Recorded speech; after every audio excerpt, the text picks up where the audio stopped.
Share with you just a little bit of my testimony and my experience of what God has done in my life. Now, the title of my session is Snap, Crackle, and Pop. It's more than just a cereal. And you see, the reason I have a box of Rice Krispies sitting up here is because it's a mental image. I'm very passionate about this particular part of my testimony. And so I want you to remember what you've heard today.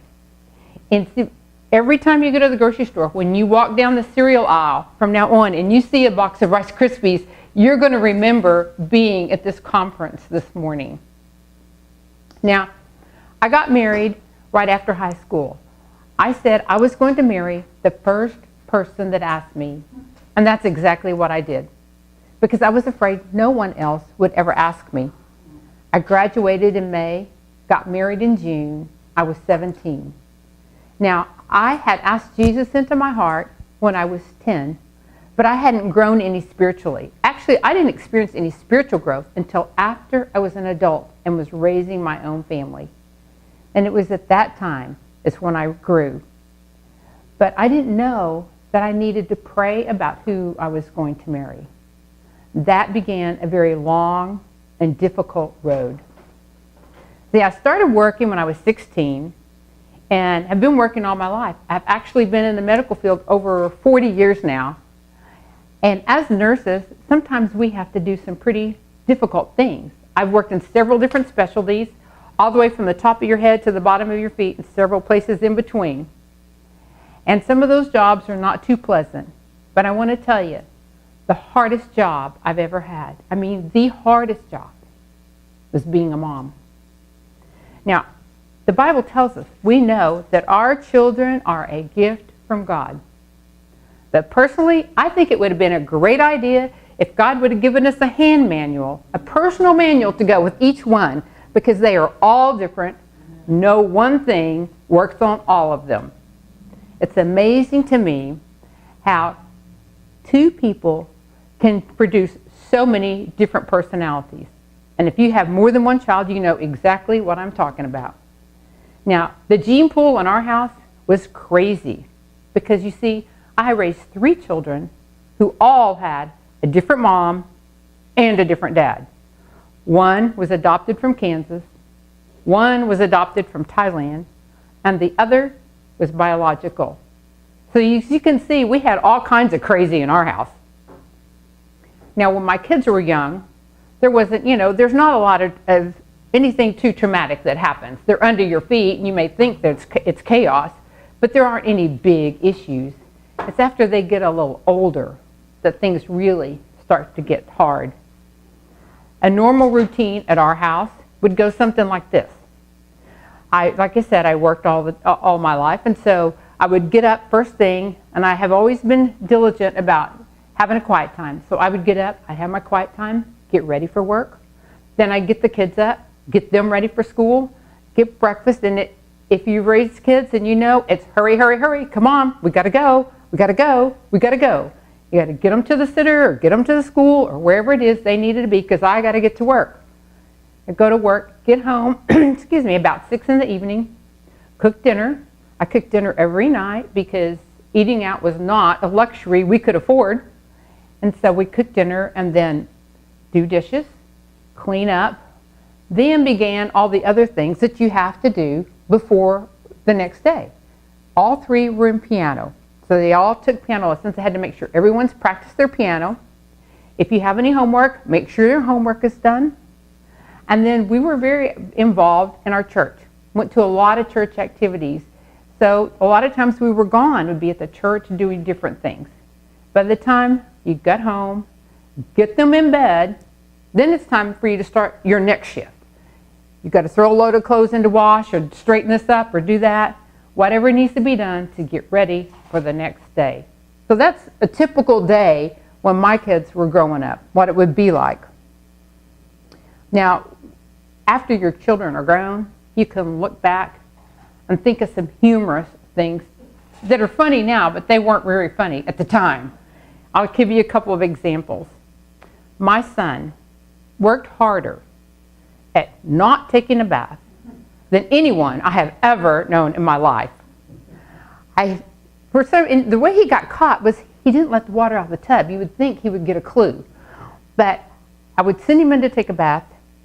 He'd be in there long enough to have taken a bath, come out, I go in to let the water out, crystal clear. I smelled him, not a hint of soap. I sent him back into the bathroom. He was in there again, long enough to have taken a bath. Came back out, I go in, the water is still crystal clear. So I smell he'd taken the soap and rubbed soap on his stomach. I sent him back a third time. He thinks he's going to outsmart me, but he's still not got the clue himself yet.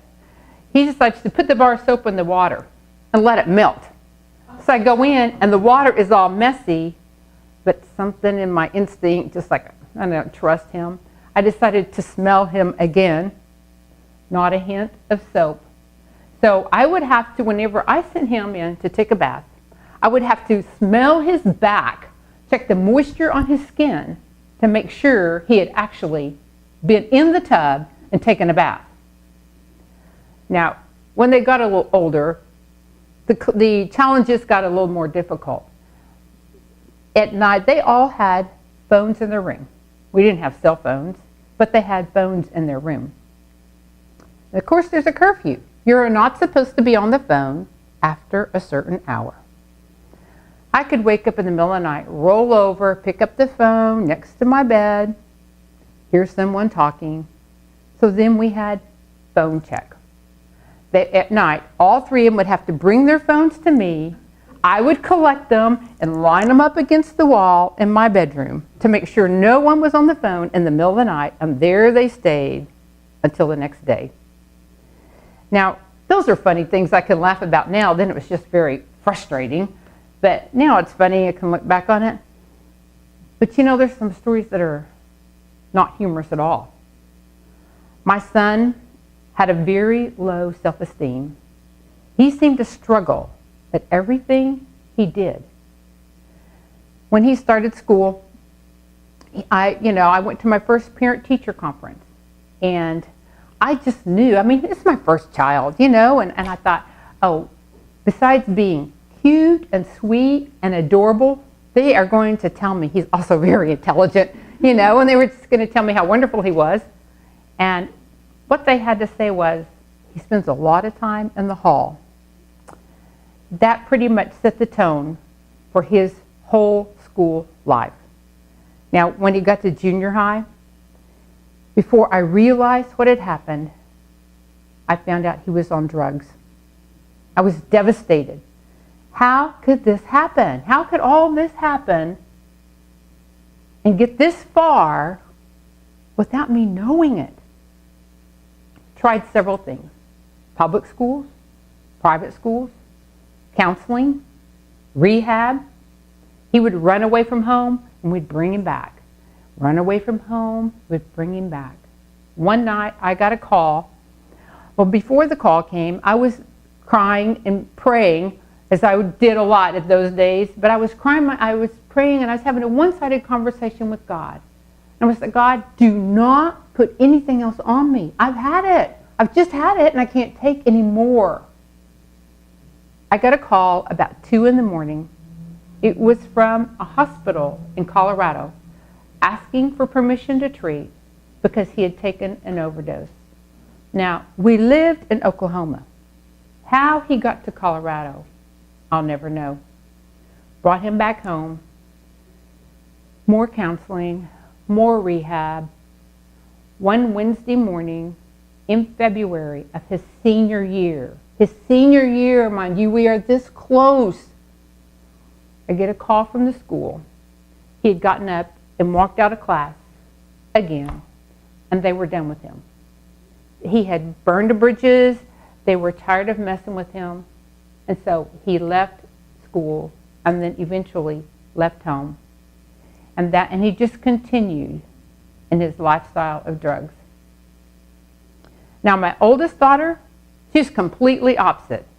She was full of self-esteem, and she did good in school. She had no problem. She was willing to fight her big brothers, actually battles, anytime he wanted her to. Just bring them on. She was always ready for a fight. And she did very well until the 6th grade. And in the 6th grade, she came to me one time and she was trying to tell me that her dad had sexually abused her. My first thought, honestly, was she is mad at him about something, because the two of them were like oil and water. They didn't get along at all. Or I thought, maybe she's wanting some of the attention that her brother's getting, because trust me, he was getting a lot of attention and it was very demanding. And besides, that's the kind of thing that happens in other families. Doesn't happen in ours. So I just dismissed it. And it never came up again. Well, whenever she got to junior high, she decided it was a great place to go and socialize. But she had absolutely no desire to go to class. And so she's in junior high, he's in high school. I'm getting calls 2 or 3 times a week regarding one or the other. She continued her same pattern of not going to class and doing all those things. She too eventually left home and left school and left home. A couple of years later, she was living in California. She had moved out there. She felt like that lifestyle fit her personality better. She wanted to go, so she moved to California. After she'd been out there a while, she called on a Saturday, and we're just chit-chatting. And basically, the reason she really she called, she wanted to inform me that she was gay. Now, she's in California. I'm in Oklahoma. Why do I need to know this? We discussed it several times, but finally just agreed to disagree. Let me tell you, ladies, those were the days, those were the years where I experienced spiritual growth, because I knew God was the only person I could depend on. You see, we had a very dysfunctional home life. It was very chaotic. Not a lot of love and warm feelings in our house. I was going to ladies' Bible studies. I would go to retreats and conferences.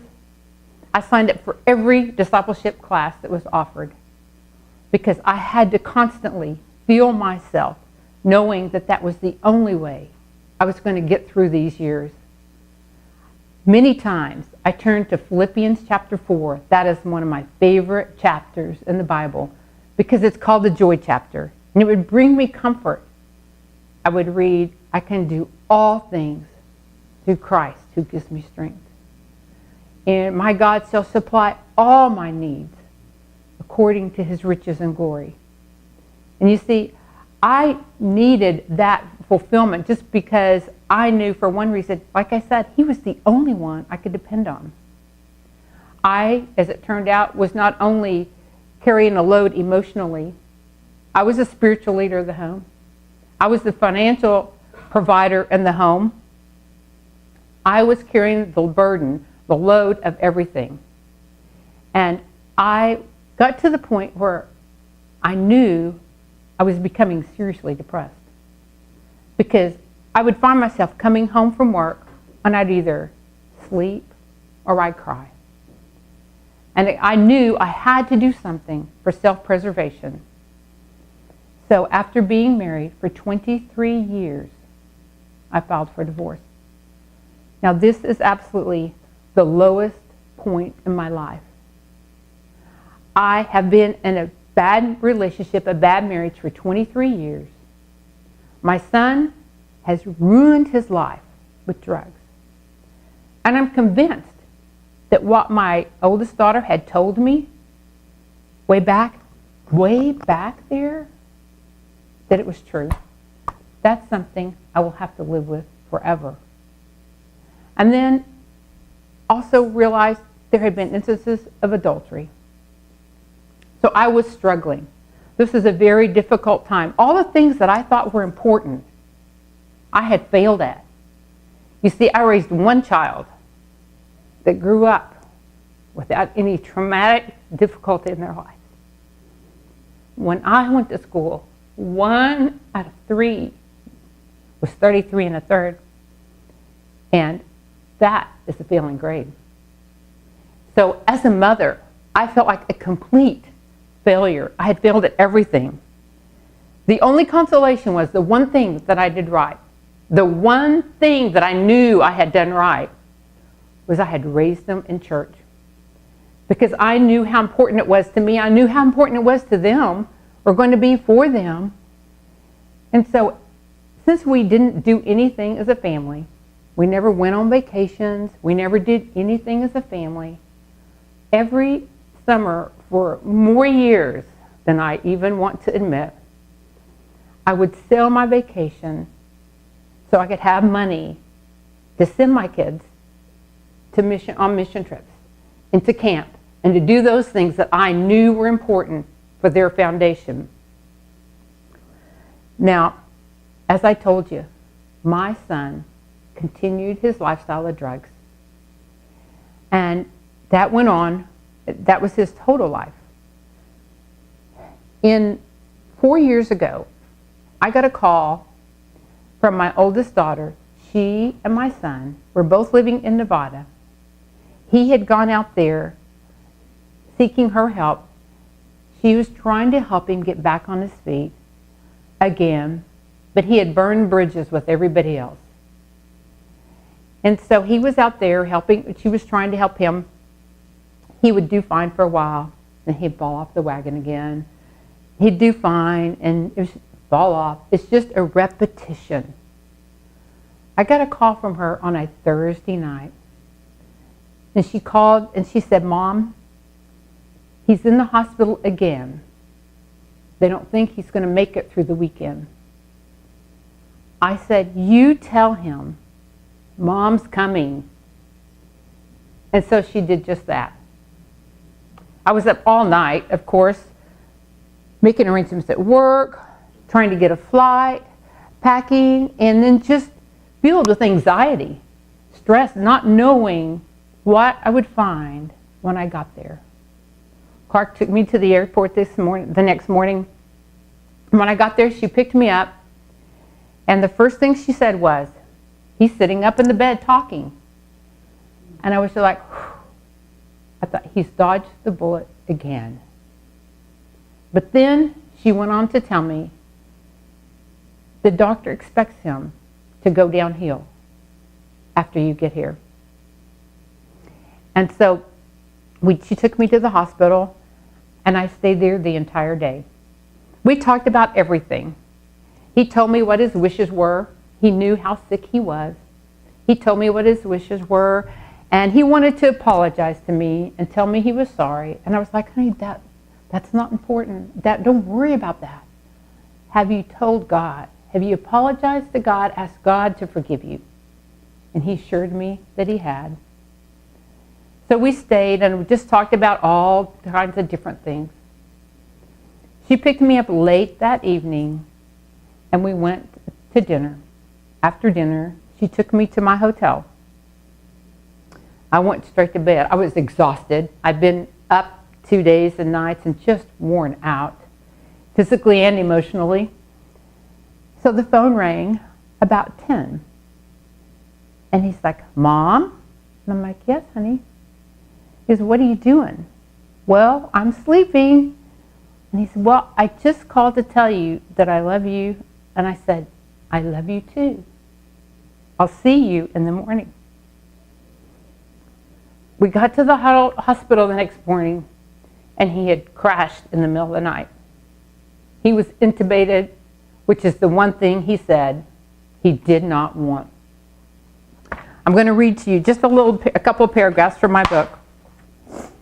When I arrived to his room, he was sitting up and said, "Mom, I'm back." I held him and reassured him that I was there.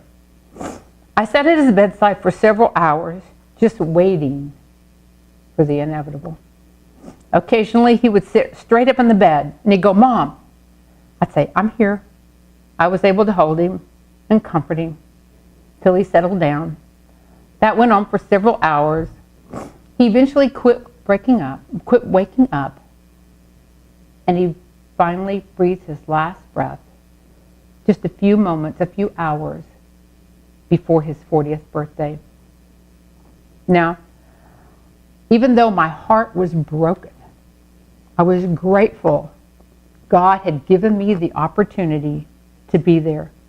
You see, because of his lifestyle, he never came home. I hadn't seen him in about 7 years. God could have taken him at any time. They didn't expect him to make it through the weekend.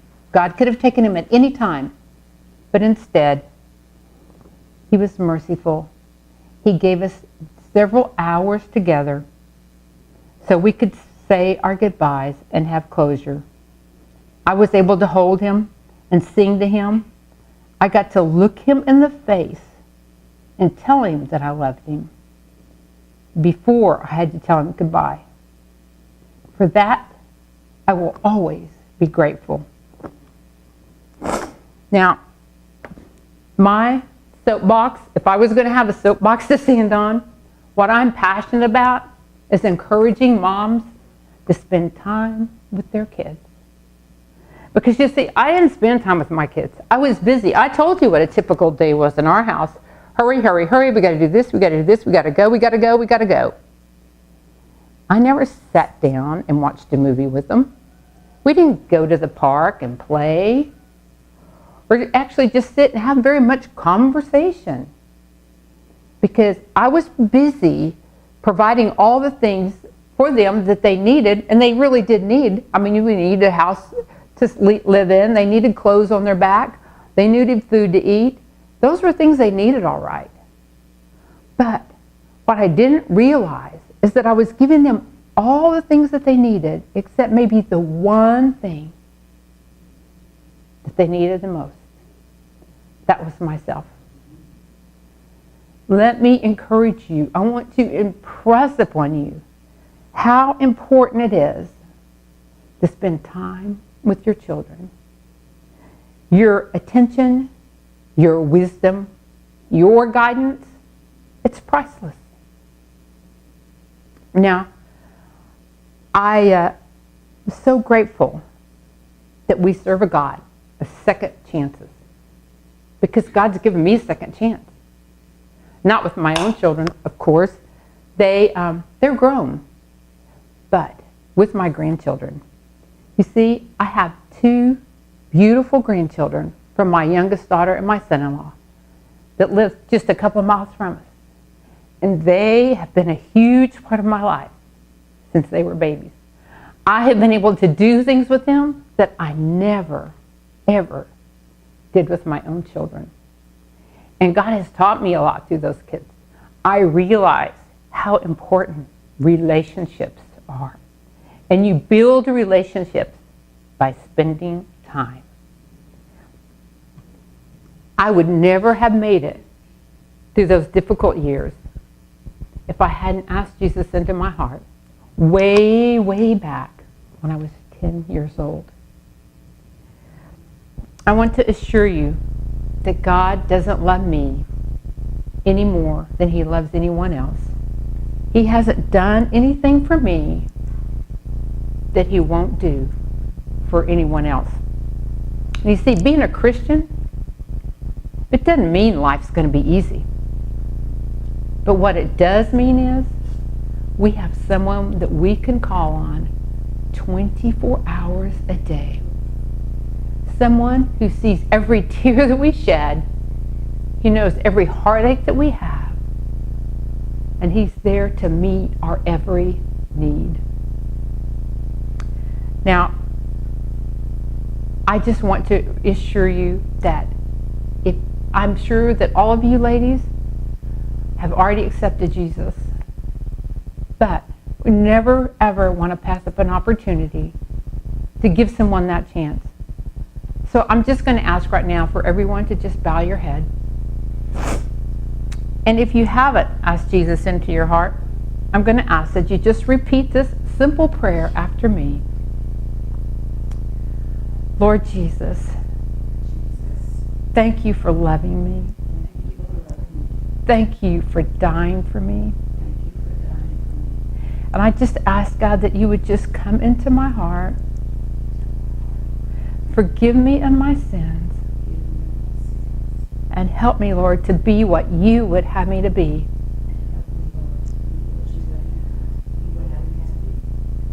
My desire is to bring honor and glory to you. Thank you. In Jesus' name, amen.